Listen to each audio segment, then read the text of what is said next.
मानसी के पति के लिए जो 2 साल हो गया, इससे मुझे आंखें बहुत बंद करिए, आंखें बंद करिए, सोचिए अपने पति और अपने उनके संबंधों के बारे में जो आपको लगता है कि मेरे कारण हुआ है। ओम खींच के लाए जाए, खींचे जाए सारे दुख और कष्ट, सब बाहर निकाले जाए, सब बाहर।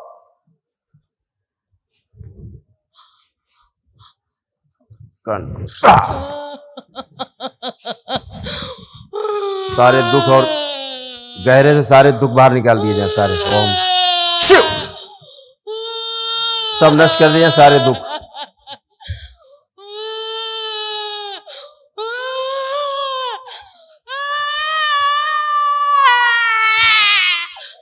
पति की मृत्यु पर आप रोई नहीं थी, नहीं रोई थी ना? आज वो स्मृतियां निकली जैसे भगवान परशुराम की निकली थी।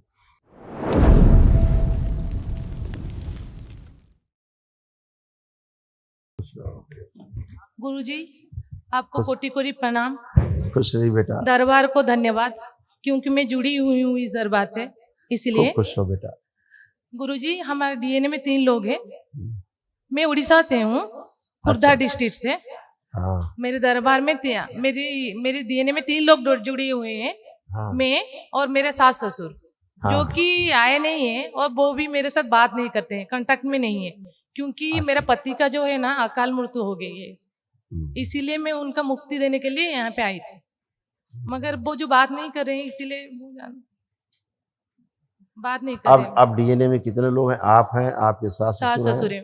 उनको पता नहीं, उनको मैं आप 3 लोग हैं बस? हाँ।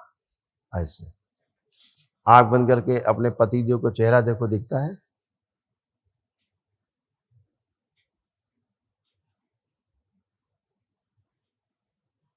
दिखा नहीं दे रहा है। नहीं दिखते? यही दरबार का प्रमाण है। बोलते हैं अगर आपके दरबार में आकर के पितृ की मुक्ति हुई है तो आप अपने पितृ का चेहरा भी नहीं देख सकते, चेहरा भी नहीं दिखेगा। यही प्रमाण दरबार देता है रोज, यही बोलते हैं कि आपके पितृ मुक्त हुए तो आप उनका आंख बंद करके चेहरा भी नहीं देख सकते। यही प्रमाण है दरबार में।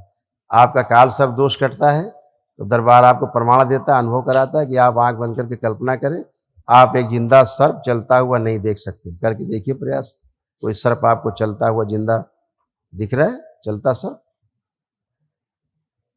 कुछ नहीं दिखाई दे रहा है, अंधेरा नहीं दिखेगा, अंधेरा। तो ये इसका अर्थ हुआ कि काल सर्प दोष भी कट गया। ठीक है, कोई गंदी स्मृति नहीं है आपके अंदर, कोई गंदा भाव नहीं है, कोई गंदा विचार नहीं है। किसी के खिलाफ आप गंदा विचार ला भी नहीं सकते हैं। कोई गंदा विचार है अंदर? आ सकता है, आ रहा है किसी के लिए भी, है ना? तो आप हर तरह से अच्छे, पति की मुक्ति हो गई आपकी। आज जिसके लिए आप आए थे उनकी मुक्ति हो गई। गुरुजी, और कुछ पूछना था आपसे। हाँ पूछिए। गुरुजी, मेरे जो पति है ना, उनका जो अकाल मृत्यु है, ये दुख मुझे अच्छा है, दुख में हूँ मैं अभी, मतलब आँख बंद कर। अच्छा ठीक, उनके बारे में सोचिए तो हम बताएं कैसे मृत्यु नहीं, हुई। ये नहीं पूछना था मुझे। पूछना था कि गुरुजी, उनका जो अकाल मृत्यु हुआ वो किसी लिए हुआ? पितरों के कारण? पितरों के दोष है या और पितरों के कारण? मुझे लगता है कि मेरा दोष है, पितरों का दोष या है। कुछ मेरा कर्म भोग था। ये कुछ ऐसा कुछ नहीं होता, पितृ दोष। मेरा शारीरिक असुविधा से मुझे, मेरा जो मानसिक तनाव है, मानसिक पति के लिए जो 2 साल हो गया, इससे मुझे बहुत आंखें बंद करिए, आंखें बंद करिए, सोचिए अपने पति और अपने उनके संबंधों के बारे में जो आपको लगता है कि मेरे कारण हुआ है। ओम खींच के लाए जाए, खींचे जाए सारे दुख और कष्ट, सब बाहर निकाले जाए, सब बाहर।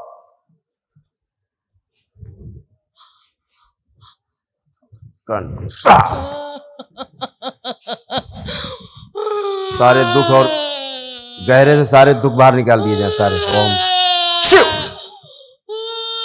सब नष्ट कर दिए सारे दुख।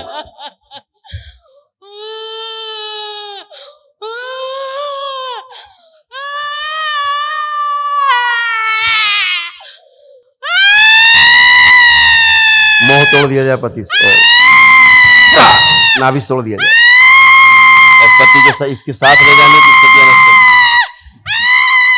जो पति इनको साथ ले जाना चाहता था मार के, वो स्मृतियां नष्ट की जाए। प्रहार तोड़ दिया जाए, कठोर दंड।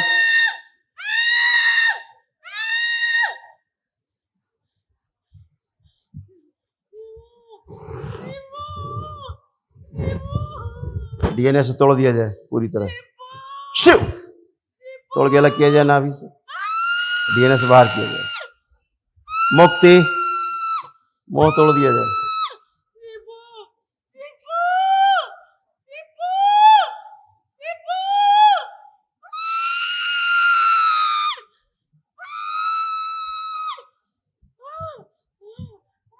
छोड़ दो,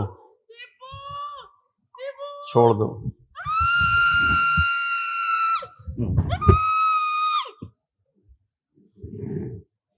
शुद्धि,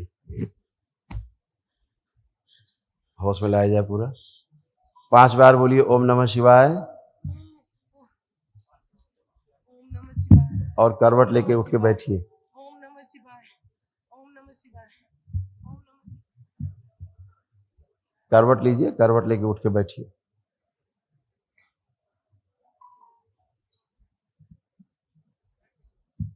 थोड़ी शक्ति बढ़ाई जाए शरीर में, इसके ऊर्जा बढ़ाई जाए। ओम शिव, और ऊर्जा बढ़ा दी जाए। बैलेंस। अब उठिए, अब उठे, खड़ी हो।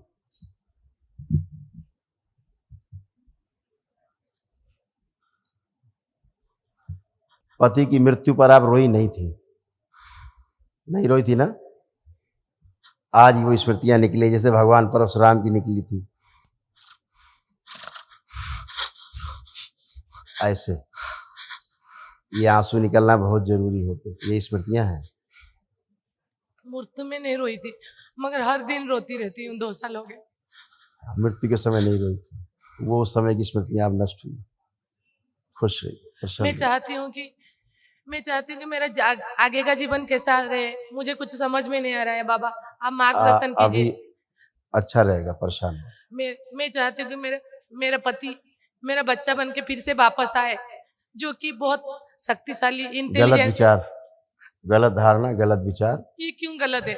इसलिए गलत है, प्रकृति विरुद्ध है। क्या करें? तो मार्गदर्शन आपको कीजिए। नहीं कुछ करना है, आप अपना ध्यान दीजिए अपने आप आगे मुझे जीवन पे, मार्गदर्शन कीजिए। अपने जीवन पर आगे ध्यान दीजिए। कैसे? पति अपने मुक्ति पथ पर हैं, अपनी यात्रा पर हैं। वहाँ सबका जीवन अलग अलग है, ठीक है, सब कोई अलग अलग है। क्या करें? मुझे अब क्या करना है, आनंद करिए, कोई कष्ट नहीं है, कोई रोग नहीं, कोई शोक नहीं, कोई दुख नहीं बाप के अंदर। मेरा सब बच्चा भी नहीं है, पति भी मौत हो गया, तो क्या करें? अभी अकेले जीवन भी नहीं जीना ये आपको तय करना बेटा, दरबार ने आपको इस लायक बनाया है कि आप अपना डिसीजन आप स्वयं ले पाएंगे।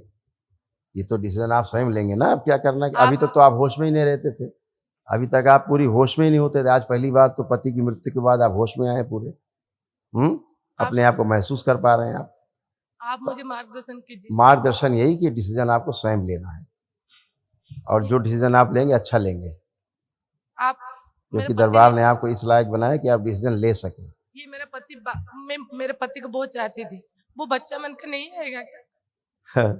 जिसको चाहती थी वो दूसरे शरीर के लिए यात्रा करेगा।